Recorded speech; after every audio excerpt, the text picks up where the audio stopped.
There's Wayne. You don't see Barry up there, right? No, I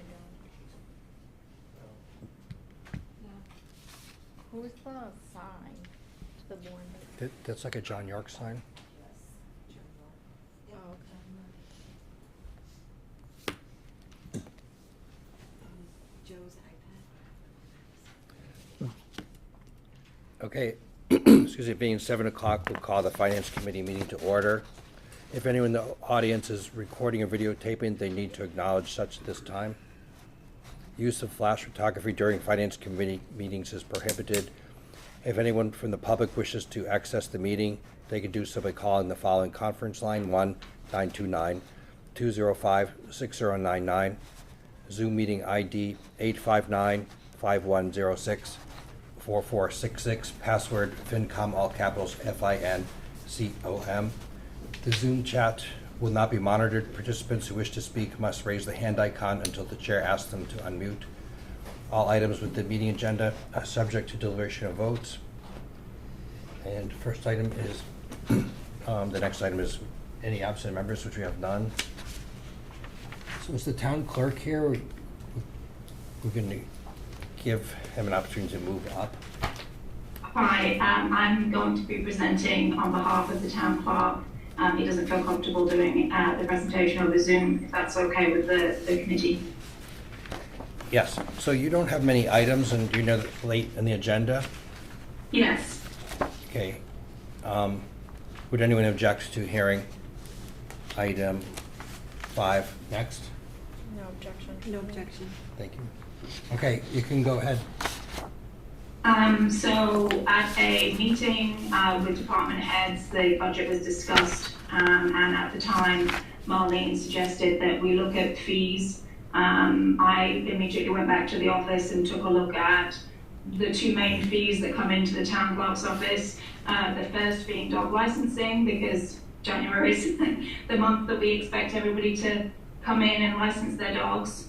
The only information I could find was that the last time it came up was in 2005, was when they added a late fee. But that fee, the main fee for dog licensing hasn't been increased since before that time. I couldn't actually find the date that it was set, so we're talking 20 plus years ago was when the fees were last looked at. And so I just looked at, I spoke with Hannah from the DNR and conferred with her about it. And we felt it was reasonable to increase the fees for spayed and neutered dogs up to $10, and for intact dogs for it to be $15. We are not going to increase the late fees. We are not planning to increase the violation fees. All of that would come through DNR. This is just increasing that initial fee from $7 to $10, or from $10 to $15. Okay, thank you. Any discussion on dog license fees? Okay, next, vital records fees. So the second thing was to look at vital record fees. Again, I looked at when they were last increased, and the last date that we had was from 2011. At that time, they were increased to $10 per copy. I also regularly, the Mass Town Clerks Association reaches out and surveys other town clerks to find out how much they're charging in their towns. People do it so that they can keep on top of fees, so we're not seeing a huge variance between the towns. And it seemed reasonable between Barry and I for us to increase again from $10 to $15 for a basic certificate, so a birth certificate, a marriage certificate, or a death certificate. And then also, without, it's sort of an increase, but it's not. When people come in to get married, they have to file an intention. When they do that, oftentimes they have an expectation that they're going to get a copy of the marriage certificate as part of that. That isn't how it happens now, so they have to come back and request a copy of the certificate. What we're proposing is that when people come in and pay for that marriage intention, they pay for the first marriage certificate as well. So that one would be increasing from $25, which is as it currently, up to $40 but of course it will include that certificate, which would have cost them $15 either way. Thank you. Any discussion or questions on vital records fees? So yeah, just a quick Amanda? question. So is that a policy change that they would get both, or how would we change so it's clear that they're now paying for that upfront and So getting? that is included in the article, that it would be to include one certified copy of the merit certificate. Okay, so, thank you. So would you update your policy or online that it now Yes, includes? Okay, so yeah, they're aware. everything would be updated to let people know that they are paying for the marriage intention or the license, and they are also paying for that marriage certificate at the same time. Thank you. Do you know how much additional cash this would bring in? If you hold on, photo for the file. So for the dog licensing, I looked at the financial year for 2025, and that would increase about $9,000. I did the same year for what we sold for the death and marriage certificates, and that would increase from 24,000 up to 37,000. So that would be an increase of about $12,000. Thank you. All right, thank you. Okay. Okay, now we'll go back to item 3, FY27 proposed budget capital projects, starting with DNR and Shore and Harbor. Hannah Lawrence is on Zoom. Hi, good evening. The Department of Natural Resources and the Shore and Harbor Committee are requesting $250,000 for a dredging ramp and pier repair and maintenance article from the Waterways Improvement Fund. So this particular article is something that's requested on an annual basis and goes towards paying for different projects that revolve around the waterways. Currently, we are working on the Hen Cove boat ramp project, and some of the other projects that have been identified as needing to be completed are the Taylor Point dredge project, as well as ramp repairs at Barlow's Landing. Thank you. Any comments or questions about the dredging and ramp repair? No. Thanks. Okay, next. Is it FD, structural PPE?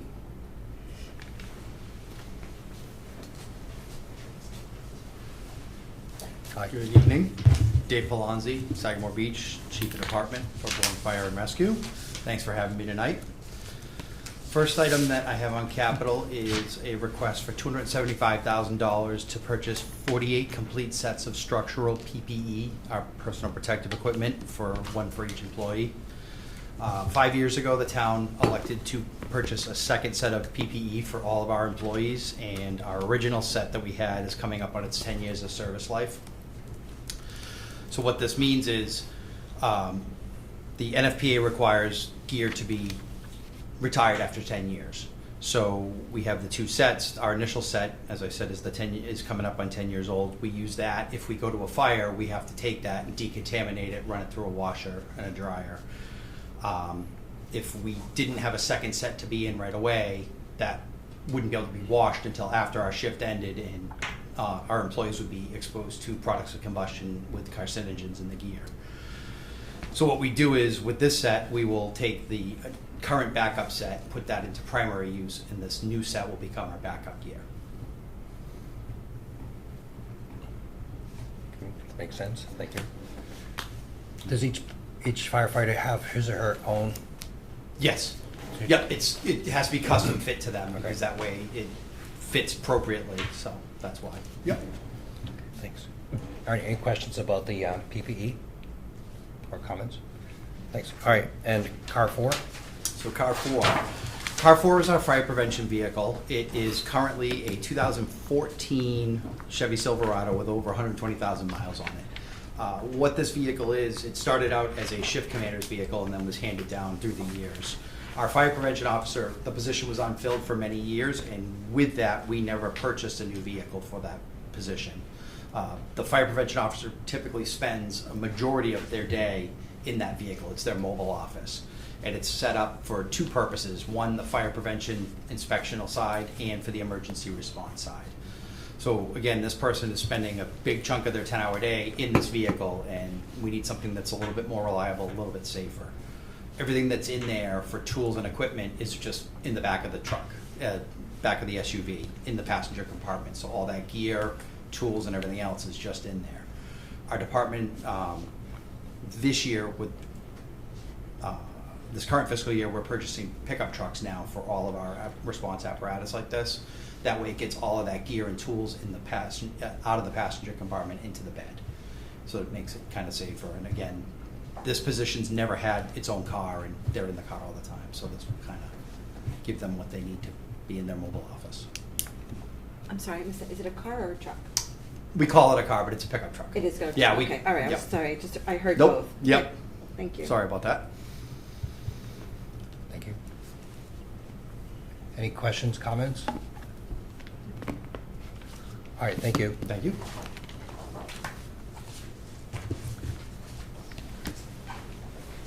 Next, sewer. Matt Sawicki is online. Hi. Good evening, Matt Sawicki, Public Works Director. For the Sewer Enterprise Fund, we're requesting $732,000 for SCADA construction. Last year, we received $88,000 to design the system, and the design should be complete by May and ready to bid in July. SCADA is supervisory control and access data acquisition. This system will allow us to monitor all the sewer pump stations and the wastewater treatment facility from one location. It'll give us real-time data and trends so that we can identify problems quicker. Thank you. Any questions on this sewer, Amanda? Are we financing this and repaying it through enterprise funds, or? This will be enterprise debt. Okay. Thank you. Thank you. Any other questions, comments? All right, thank you. Thank you. Next, budget updates, amendments, and questions. You have the operating budgets Fire. for fire, B and C.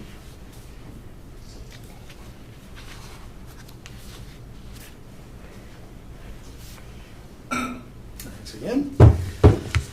If you'd like, I can, rather than go line by line through the entire budget, I can just go through the specific lines that had adjustments, if that works for you. Yeah, that works. All right, so the first section, Sorry, Chief, just so the committee knows, public fires and public safety, and it's in tab 5 of your book.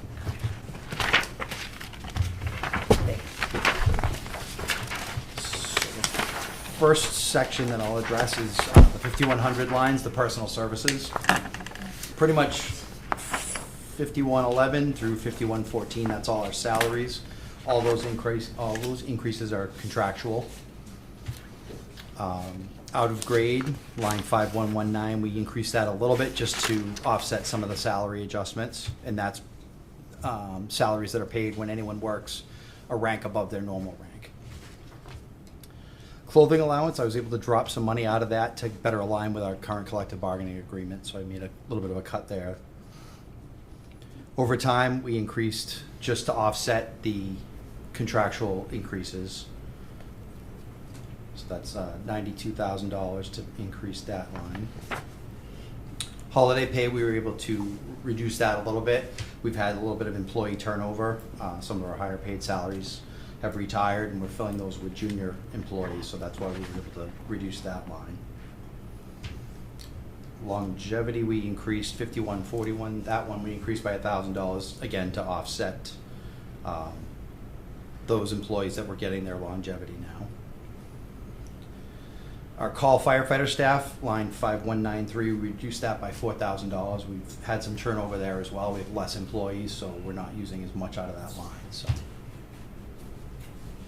our EMS administration budget, 5194, that's pretty much all the off-duty time that our EMS officer comes in and works to basically manage the ambulance. We increased that $2,500 because we think there's going to be a little bit more demand on that individual so we had to increase that a little bit. That's all I have in that section. Excuse me, Chief. Yes. On line 5130, Mhm. we had a really high year in 2025. Mm-hmm. Did we hire extra folks to cut, extra firemen? We haven't hired extra. The last year we had 5 long-term injuries. We had 2 vacancies. Mhm. So we have hired some. We have had 2 other employees. 1 retired last month, and 1 resigned. So we're in the process of hiring to fill. I anticipate that we will be able to come to full staffing. We still have 2 long-term injuries right now. So, All right, hope they get better. yes. That's scary. All right, thank you. Yep.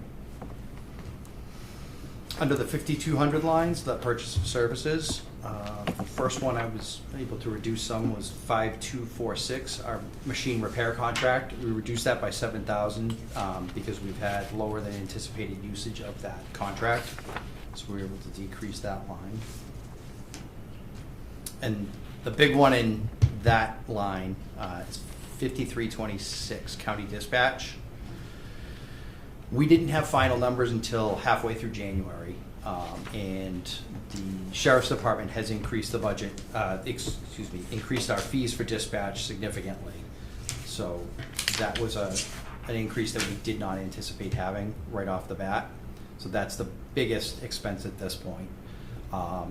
We are working with the sheriff's department to kind of track that and see what we can do countywide to address the increase that all of our departments are feeling.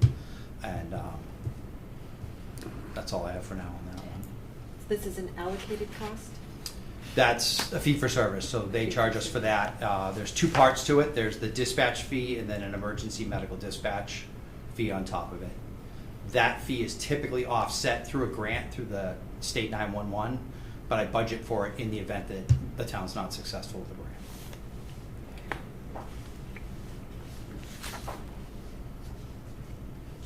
Okay.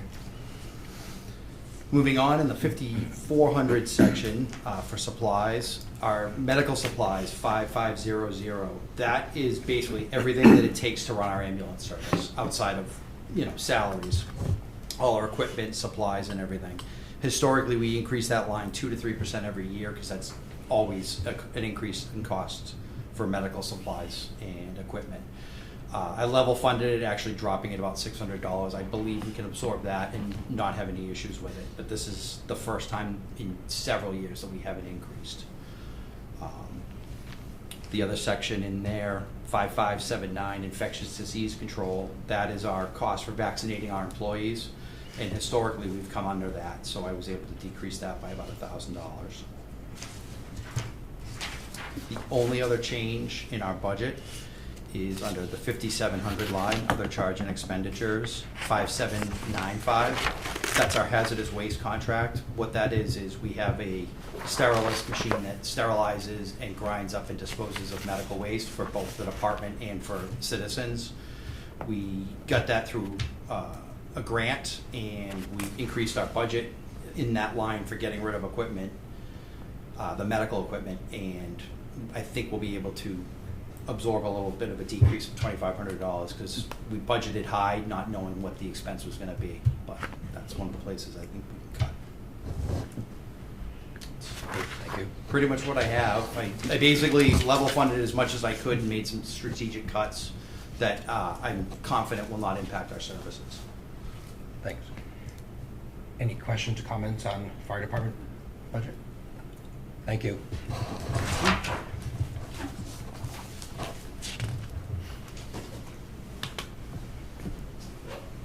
And who's next?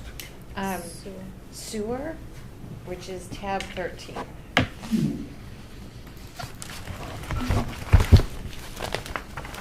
Good evening, Matt Sawicki, Public Works Director. I'm here to present the sewer budget this evening. So the budget you have in front of you has an operating budget of $1,866,706 for the operating budget.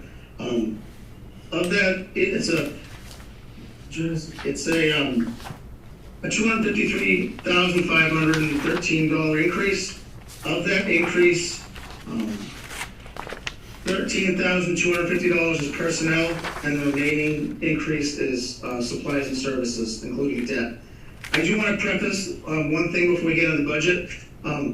The debt is mostly going to go down by about $50,000. We received a 25% subsidy from the Cape and Islands Water Protection Fund that will offset 25% of the Wareham capital debt. For all the Wareham Sewer Enterprise Fund debt, the town of Bourne has to pay 17.91% to their capital costs because we send wastewater there.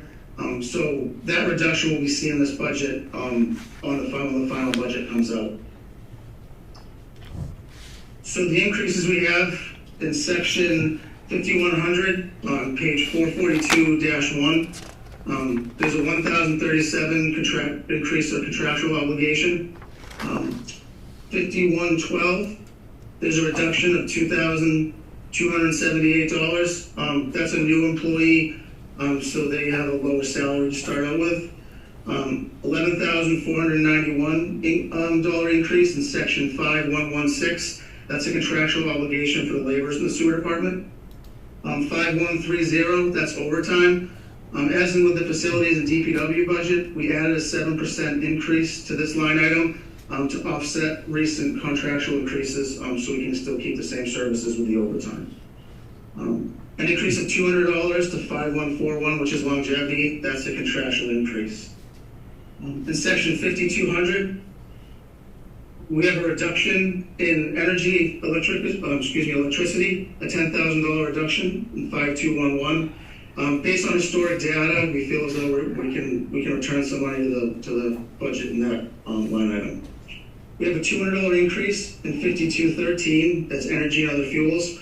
We're just seeing cost increases and historical numbers. So we added $200 to that line item to increase that. 5230. We have a $550 increase. This is just based on, this is our water bills. The water bills have been going up every year and we need to add some additional money to offset those increases.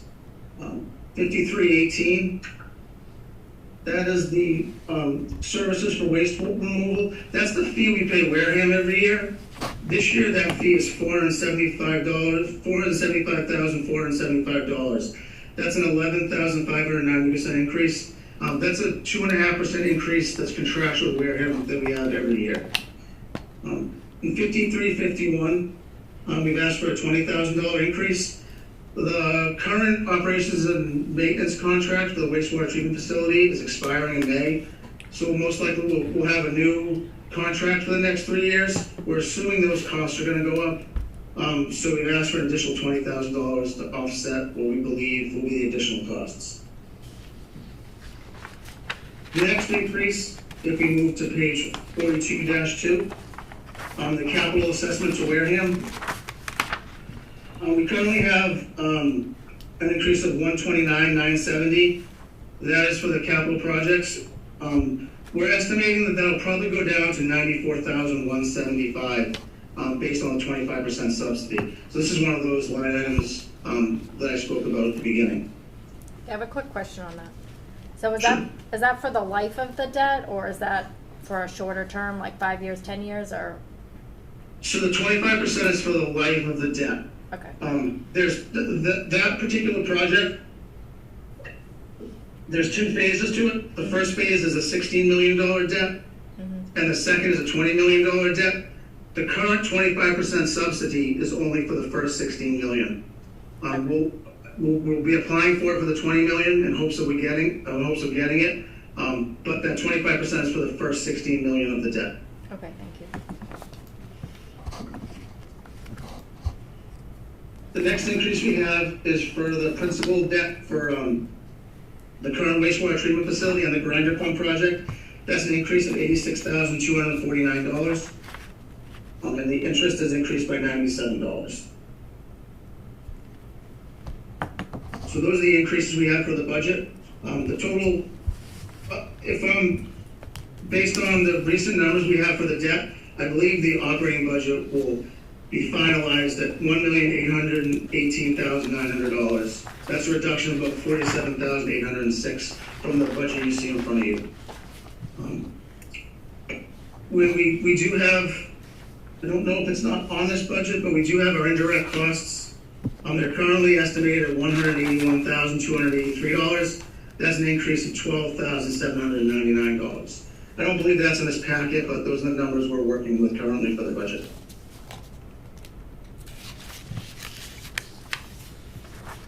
If I may, the indirect costs aren't shown on the budget sheets, but you'll see them on the sources and uses. Okay.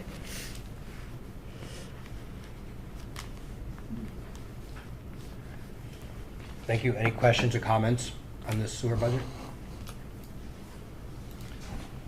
All right, thank you, Matt. We did have, just one more. We did have a new budget initiative that was approved by the Board of Sewer Commissioners. It's not currently in the budget yet, but I just wanted to, just as part of the budget, I just wanted to explain it.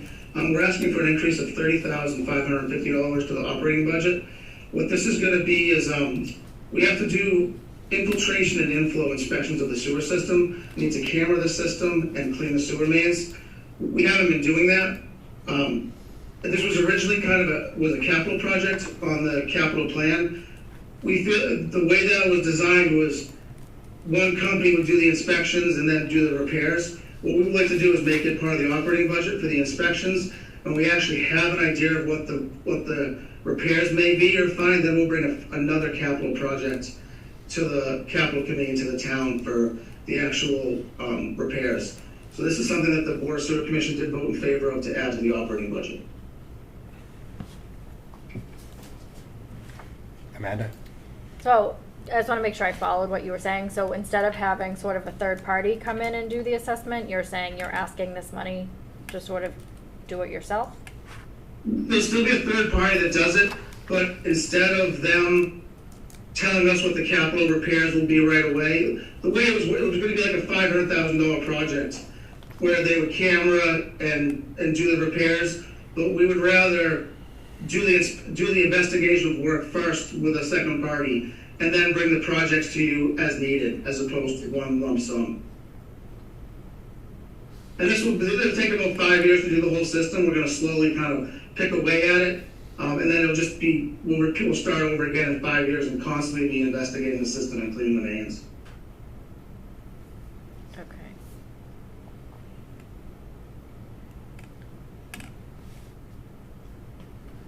All right. Any comments, or Amanda, do you want any clarification? No, that's okay. All right, thank you. Thank you. Next, proposed zoning articles. No, I think you missed budget updates amendments. Oh, I apologize. Sorry. Okay, budget updates, amendments, and questions. So if a couple minutes, I just want to kind of give you an idea of where things stand at the moment. There is still a lot of uncertainty with this budget. I think this year, more so than in the past, we are just not getting final numbers as early as we used to. And really, the big one is still the retirement board. So we still do not have a final voted number for the retirement board. So we've still got an estimated placeholder in there. We are meeting with our health insurance advisors later this month. If anything changes based on the review of our claims data and trends analysis, we'll talk about that with you in March. So that one is still, not necessarily set in stone yet. Erica is working now that the debt sale has been finalized. She is working to finalize all the debt numbers, both for the general fund and the enterprise funds. So in March, we will come back to you with the final debt numbers that we can put in the budget. As you know, patrol is still open, so no changes there since we've talked last. The fire chief did mention that the number is final now for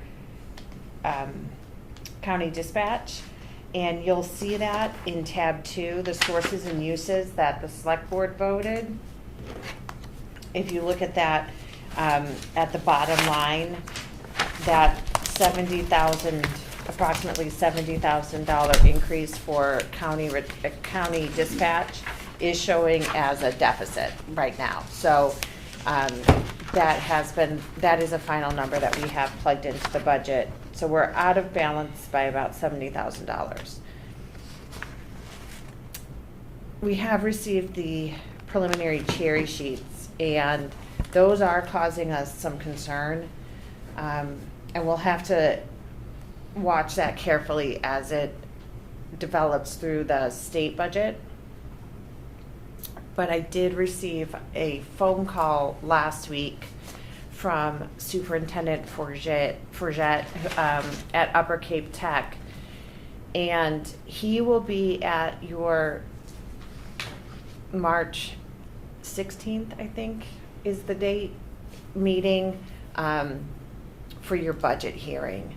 And so both superintendents will be at that March meeting for the budget hearing. And what Roger told me verbally, he has not finalized his budget yet. The school committee for Upper Cape Tech has not voted their budget yet. So we don't have their assessment. But in the education tab in the book, what he is expecting is that we will be $380,000 short. So if you look at it's tab 6.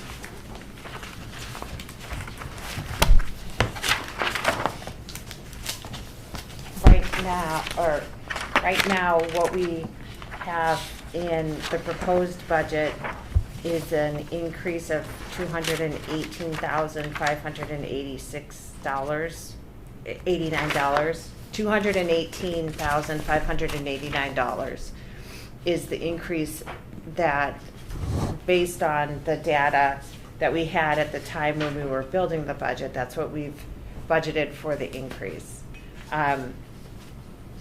After the superintendent reviewed the cherry sheet numbers, he expects this to be short.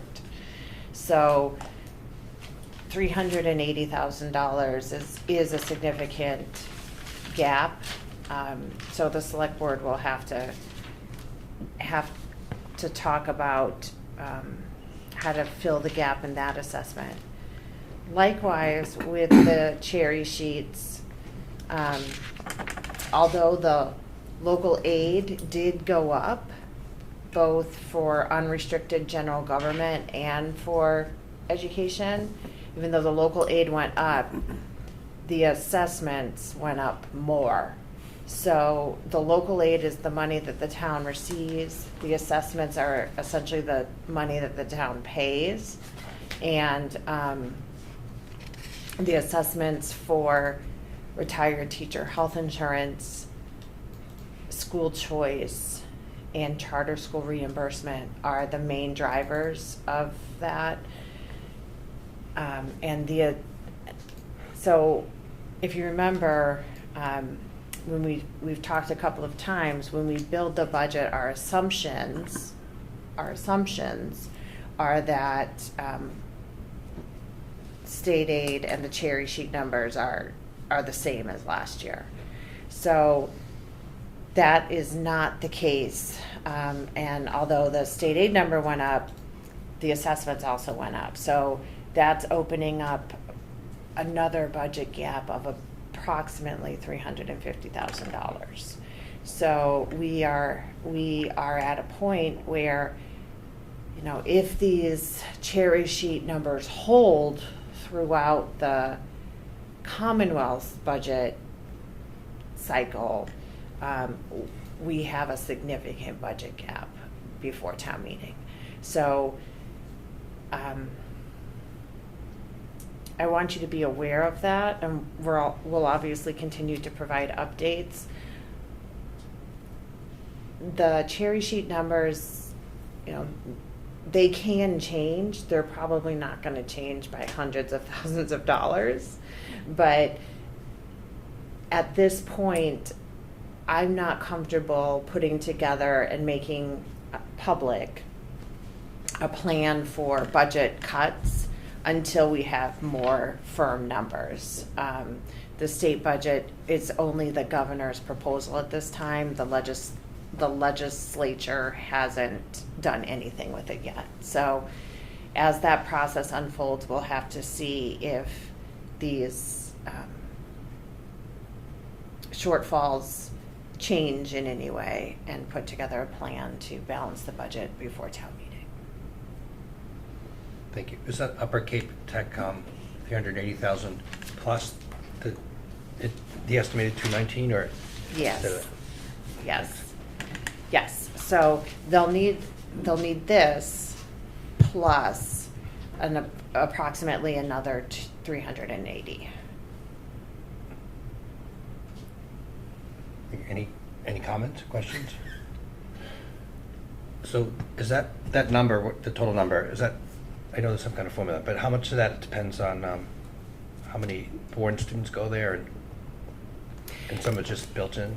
So that's a great question, and that's really, those are the types of questions you should prepare for the superintendent's visit to you in March. So I am not an education finance expert, and the calculations that they use to determine that assessment is not something I am familiar with. So I don't want to misinform you or spread wrong information or confuse anybody. But I want to alert you to this and encourage you to spend some time thinking about what questions you want to discuss with the superintendents when they come to your meeting in March.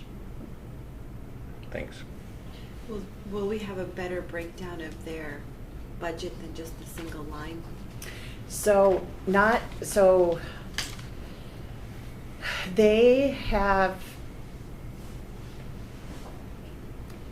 They do not take a line item budget to town meeting. They take a bottom line budget to town meeting. So that is information that I don't have, that you can ask the superintendents for that. I know that the Bourne Public School has a draft budget on their website.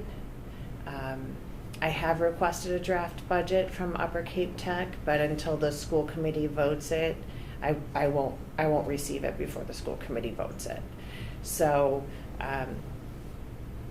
for the purposes of kind of town meeting, what I put together for town meeting, it is just the total budget. But the details are available from the school committees and the superintendents. If I may add, he usually provides us with slides, and we usually go through some of the additional detail. Okay, thank you. Thank you. Anything else? All right, thank you. Now, proposed zoning articles?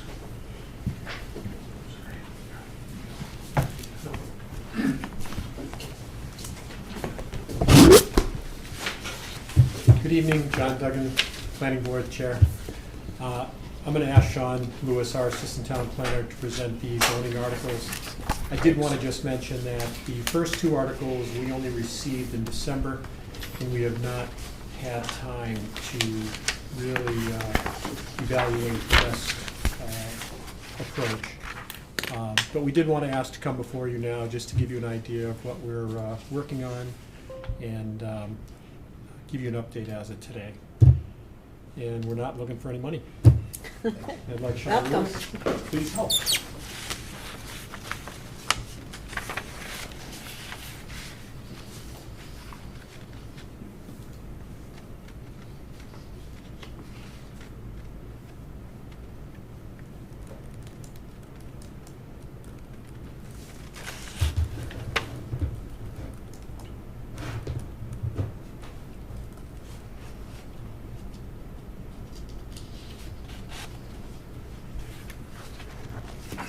All right, good evening, everyone. My name is Sean Lewis. I'm the Assistant Town Planner. I'm here to go over some of the zoning bylaw articles that the Planning Board is deciding on whether or not to bring to town meeting. So I'll go over a short list of these articles. The first one is seasonal community designation. The second one is tiny homes and affordable lot amendment. And then accessory dwelling unit amendment and downtown district front setback amendment. These are just some important dates that we're doing today. Finance Committee, on the 12th of February, we're going to do another planning board discussion. So this week, we haven't had any discussion since the select board meeting we had last week. So we're going to be going over a lot of feedback they gave us, a lot of the feedback you all are going to give us, and then we're going to make a game plan then. And then we're going to do the public hearing February 26th, and then the warrant closes March 13th. So the first article is seasonal communities designation. What is a seasonal community? The seasonal communities designation is designed to recognize Massachusetts communities that experience substantial variation in seasonal employment and to create distinctive tools to address their unique housing needs. The state designated Bourne as eligible to receive the seasonal communities designation on December 10th, 2025. So what the state has been doing is they're giving these seasonal communities some tools to use to create more housing, year-round housing in the different seasonal communities. Here's a list of some of the tools they've given us. The first one is obtaining seasonal community grants. I'll go over what that looks like in a later slide. The town can acquire year-round housing occupancy for rentals in the form of deed riders, and there's easements. There's a few other ways you can do it as well. You can acquire housing units for municipal staff. We can do a biannual comprehensive housing needs assessment. You can establish a year-round housing trust fund. You can designate year-round housing for artists. And you can increase the primary residential tax exemption. So the grant program. So this year, the state gave out $2 million to the seasonal communities in the form of grants. The least a seasonal community could get was $50,000. The max was $175,000. If Bourne was a seasonal community this year, we would have gotten the max of $175,000.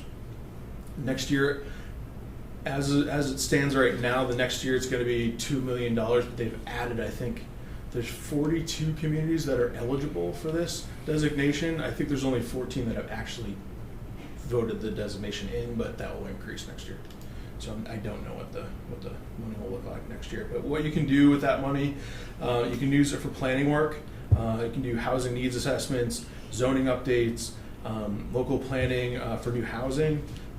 You can use it for direct housing activities, like supporting development projects. You can create year-round housing trust fund with that money, and you can access technical assistance. You can also use it for infrastructure projects like sewer, water upgrades, utility extensions, and road and safety improvements. Year-round housing trust fund. So the state has also allowed seasonal communities to create a year-round housing trust fund. Now that sounds extremely like an affordable housing trust fund. It is very similar. The only difference is this is for affordable and attainable housing. Attainable housing has been defined by the state as housing up to 250,000 or 250% of area median income. So it's more of that middle of the road housing, not just the affordable. That's what this housing trust fund would focus on.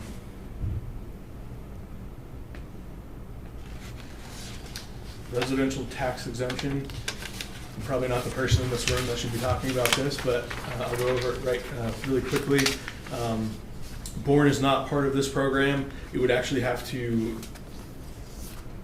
implement the residential tax exemption first.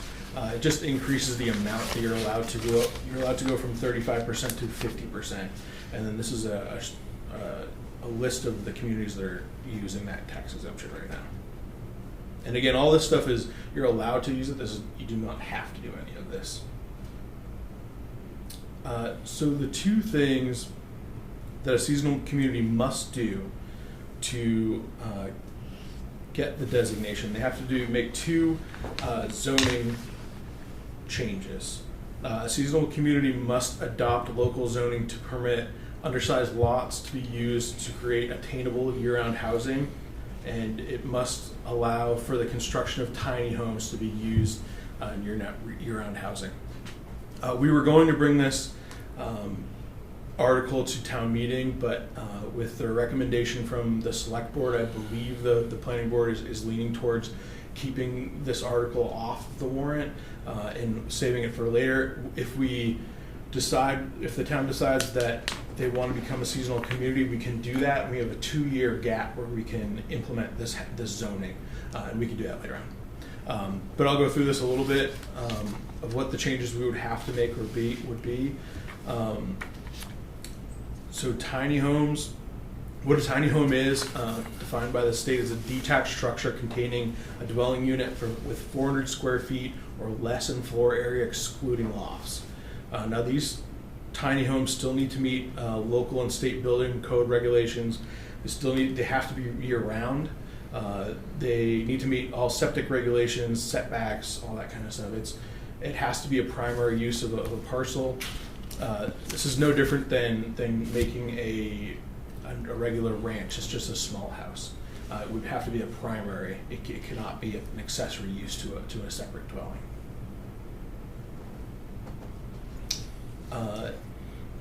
So as of June 2019, when tiny homes were incorporated into the Mass Building Code, the town of Bourne has allowed tiny homes.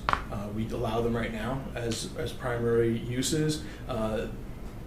What we would have to do, and what we can do, we're allowed to not allow for movable tiny homes.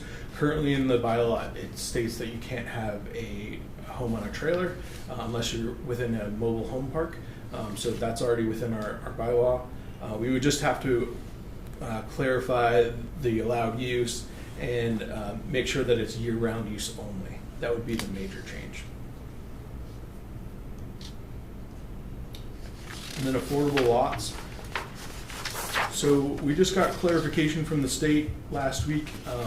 Currently, the zoning bylaw for the town of Bourne allows for undersized lots to be used for affordable housing.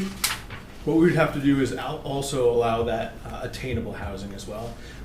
And they've just given us new regulations on that Friday. There's a couple new things about setbacks and lot sizes, and I'll have that information for you at the next meeting I come to. We're still working on it. So, but again, both of these, the tiny homes and the affordable lots, we're thinking right now that we're going to leave off the warrant. These are for future things. All right. So the accessory dwelling unit amendment. This is the next amendment that we're proposing. The state of Massachusetts has with the Affordable Homes Act of 2024, they made some changes to the ADU laws, and we're just trying to mirror their laws with our own bylaw. So some of the changes that we have to make are to allow ADUs in the downtown neighborhood district, the number of parking spaces needed for each ADU, I'll go over that in a second, removing lot size requirements. ADUs must conform to lot coverage requirements still. Removing the number of bedrooms needed, removing owner occupancy, and add clarification to a supportive finding if they wanted to go over the 50%. We are going to still keep the 1,500 square feet or 50% of the primary dwelling, whichever is smaller, as that's the sizing of the ADU. We're going to keep that in the bylaw the way it is. We can be less restrictive than the state. We just can't be more restrictive. So all the changes that we're making are where we're more restrictive than the state.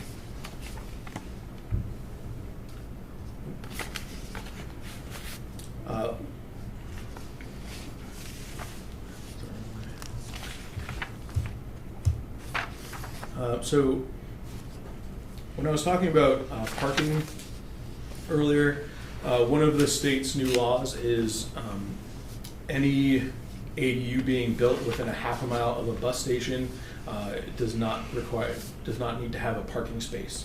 And on further inspection, a bus station from the state of Massachusetts is a loose term. So it just means any kind of bus stop that regularly gets a bus. So there's actually all these stops in Bourne count. So we'll be doing a map and kind of showing where those are. So the downtown district front setback amendment. So this is an amendment that's only going to be for the downtown. Currently, on all lots in our downtown district, any building built must be within 15 and 0 feet of the front setback of the property. We wanted to change that for some of the parcels that are off of primary streets in the downtown. This is mostly where a lot of the single-family homes, the two-family homes are. We wanted to give them a little bit more room. So any of the parcels off of primary streets in the downtown district, we're proposing to move that to a 30-foot setback maximum. So they'll have a little bit more room for parking or front porches or whatever they want to do there. And I do have a map of what parcels that will affect in the downtown. The ones in the purple are the ones that we're really talking about. It's not on those main streets.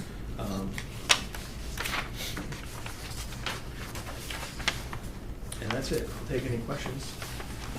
What would be the enforcement mechanisms to make sure that houses that are supposed to be used year-round weren't rented out episodically?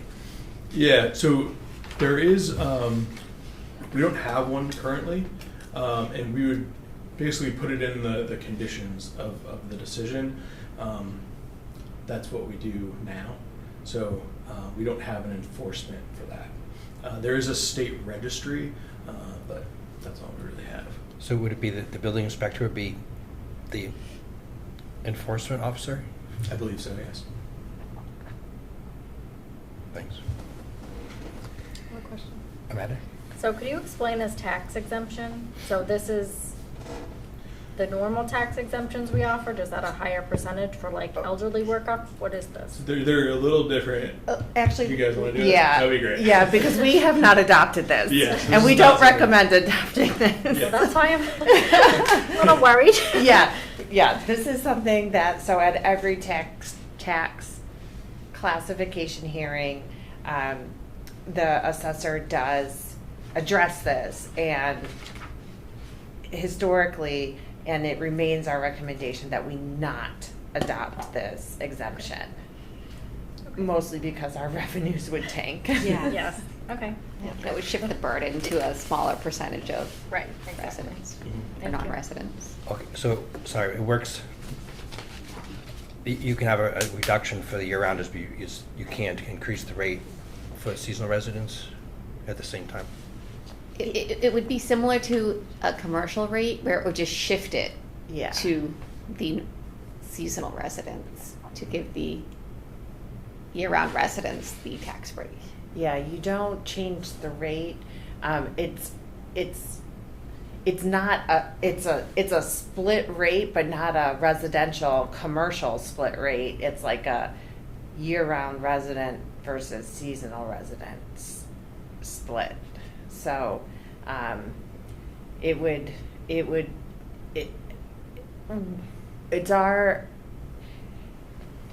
it's our fear that it could cause a lot of lost revenue if people decide, it's no longer worth it, and we lose those seasonal property owners.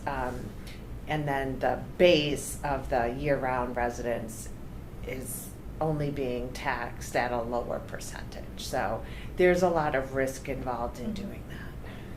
Thank you. When we did, because didn't we voted for the, what'd you call it, the ADU. Did we get any people that came into the planning department? So how many did we build? I don't have an exact number, but I approve every single one. I think I usually do 2 or 3 a week. I would say we're probably 50 to 75 of them that have been done. Mhm. It's a great program. Yeah. Okay, 50 to 75 been done, and I'm assuming that the building inspector has been out there at least once. Do we follow up, just to follow up on your question, it's a reasonable number. Can we go back to ensure that those are year-round rentals rather than seasonal rentals? We could. I do believe there's in the bylaw it says they have to be more than the leases have to be more than 90 days is what it says right now. I don't think we haven't implemented any ways to enforce that at the moment. That would be a pretty heavy lift, I think, but we could certainly look into it for sure.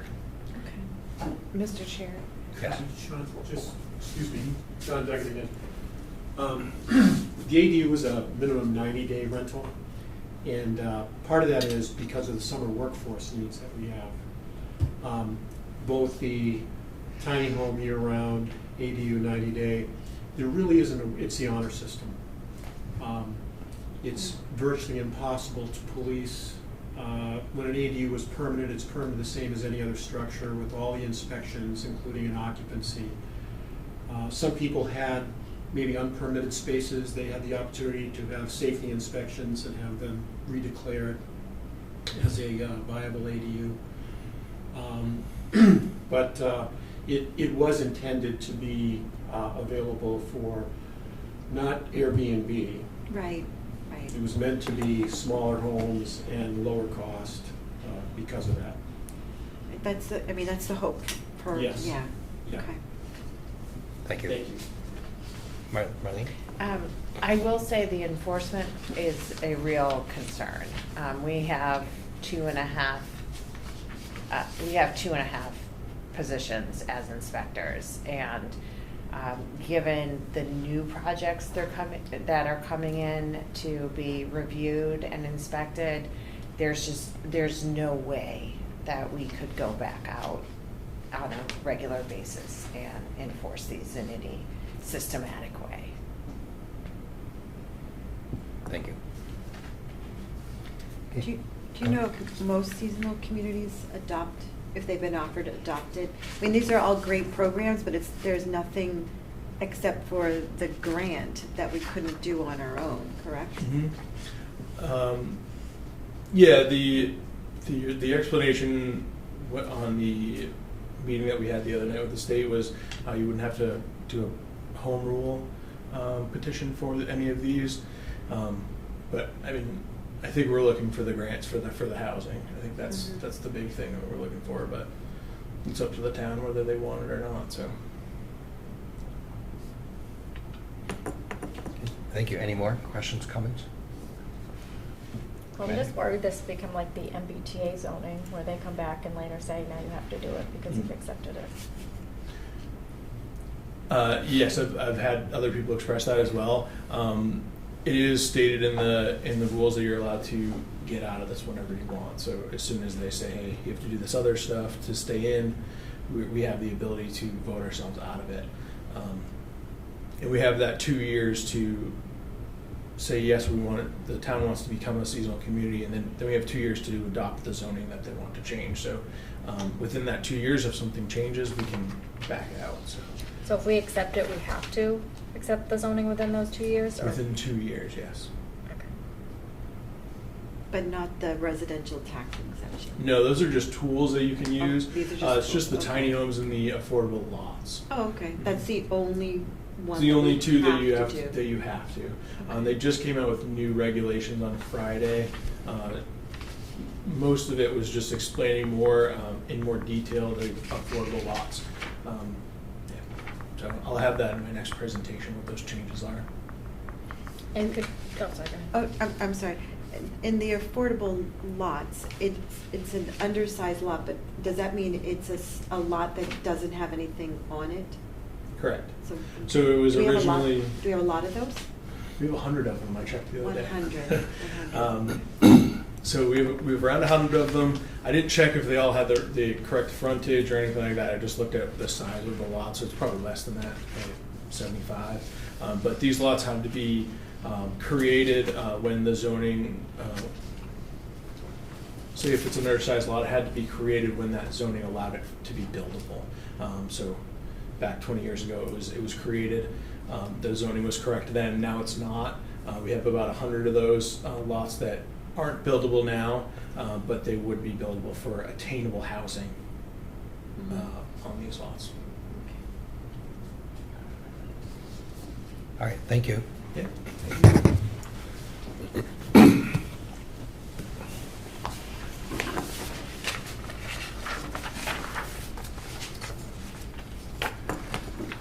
All right, next discussion on the role of Finance Committee at town meeting. Did we hear from town council about anything about this? No, when I receive town council's opinion, I'll make sure I Okay. get a copy. So based on that, I'd recommend we wait until we hear back from town council. Do you think that'll be done relatively timely? We have time to. I don't know I don't know when I'll receive it. All right, so Amanda recommends we wait till we hear from the town council. Does, any other discussion? So Renee, I see you're there. Do you want to offer any background about how this change from the way we used to do it came about? Hi, just for the purposes of the Zoom meeting, my name is, can you guys hear me? Yes. Yes. Yeah. My name is Renee Gratis. I'm a resident in Pecasset, and I served as chair when this change was implemented. I watched last week's meeting, and I think every single one of you did a great job explaining the reasonings and the thought process behind making the decision. I have to say that when I first became chair, I felt like it was a huge culture shock of everything that the finance committee was doing and acting as a chair. It was just felt like a ringleader in a circus. And then when I started looking at finance committee's role, you know, as stated in the charter and as I've seen in other towns, I felt like we were really doing a bulk of work that a volunteer committee really shouldn't be doing. I scaled back the report that, you know, a template that I had used from the prior chair. I scaled that back quite a bit because it felt like I was a financial analyst, which I wasn't. And then when it came to actually presenting articles at town meeting, I guess I just didn't understand why we had to do that. It seems like the select board should be taking ownership of their warrant. You know, our job really as a volunteer committee is just to give our opinion. That's really all we should have been doing. I don't know how it evolved over time to be anything more than that. I don't know the full history of it. But we do our checks and balances. We do write our report. We do make our recommendation. But this whole presenting articles at town meeting, it really just didn't seem like it was supposed to be our role to be explaining everything in depth the way that we were. So we had meetings on it. We agreed to do the change. And sometimes I just say the blunt thing, but the complaints I heard last week from the select board, are pretty much the same complaints that we had. It's just a lot of work to be doing. And I think that instead of passing the buck back and forth, like it's too much work for me, so I'm going to pass it to you. Well, it's too much work for me, so I'm going to pass it back to you. It really needs to be what the Finance Committee believes their role at town meeting should be. Do you believe that you should be up there explaining what articles mean to the town voters? Or do you believe that you should be up there giving your opinion? I mean, that's the good thing about having open discussion is you're getting everyone's opinion, you're getting everybody's feedback. But it's really, you just gotta think about what the role should be, not what it used to be, I guess is what I'm gonna kind of summarize that to be. Thank you. Mr. York?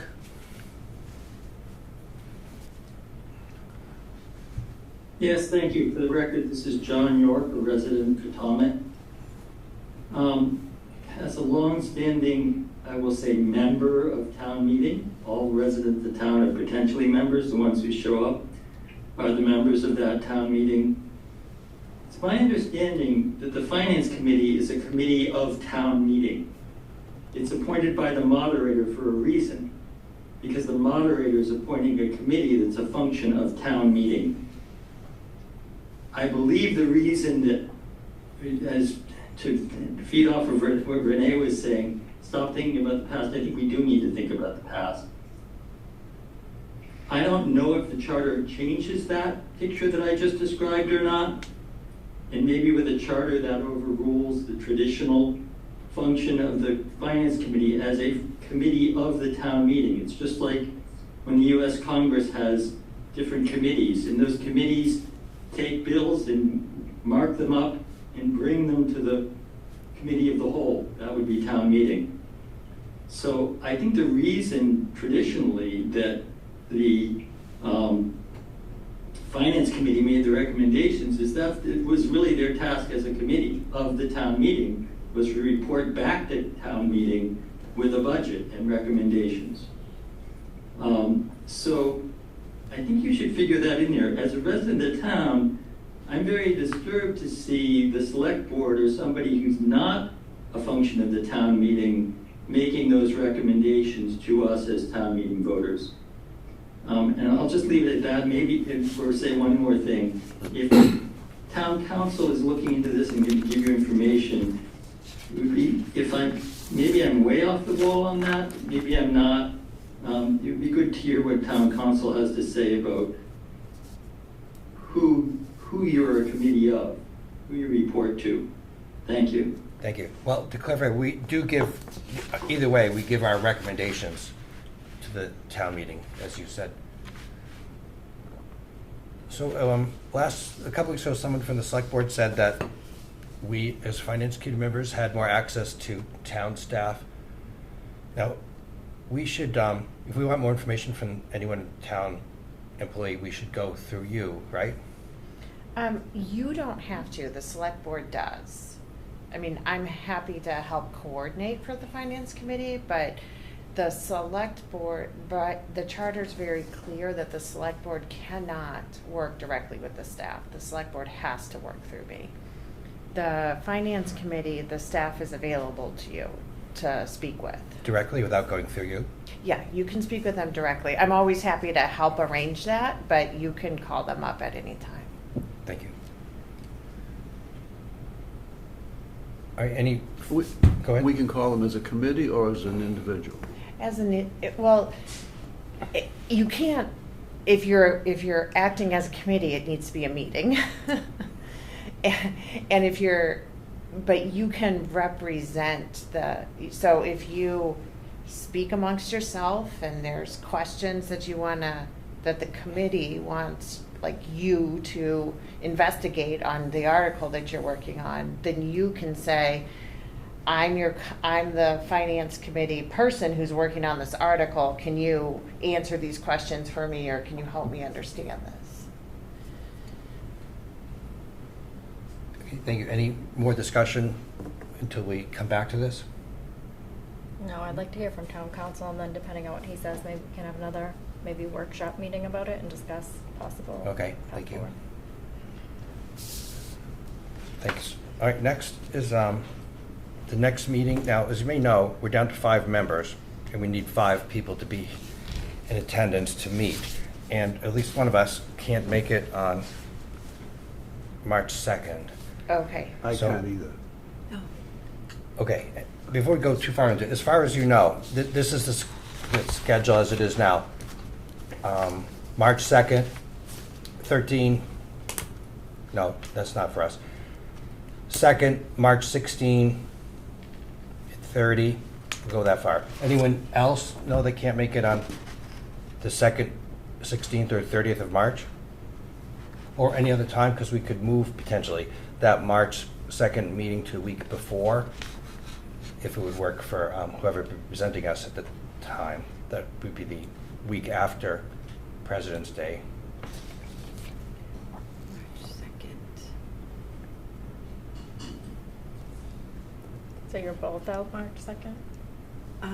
March 2nd, I am out. March 9th, I am back. Are you back March 9th? I am, yes.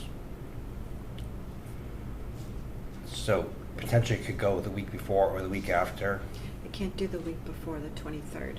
She's out the 23rd. Oh, The I'm sorry. 23rd and the 2nd, yeah.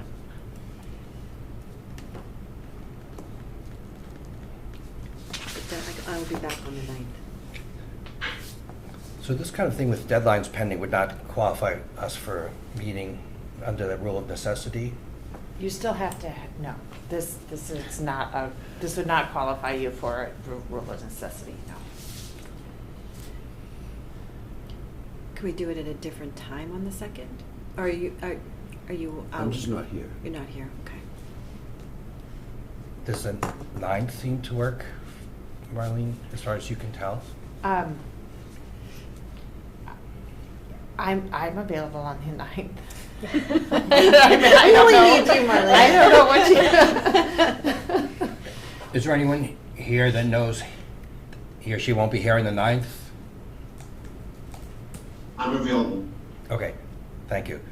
All right, so it looks like we can move that to 9th instead of 2nd? Okay with me. Thank you. On the 23rd. Pardon me? Carla's out the 23rd as well, so we won't have a quorum to meet the 23rd. Oh, that's not in the most recent tentative schedule. We're not meeting anyway? Yeah, the next meeting would be March 2nd, so now March 9th. Thanks. Perfect. I was lucky. Thanks. All right, is a motion to adjourn? So moved. Seconded.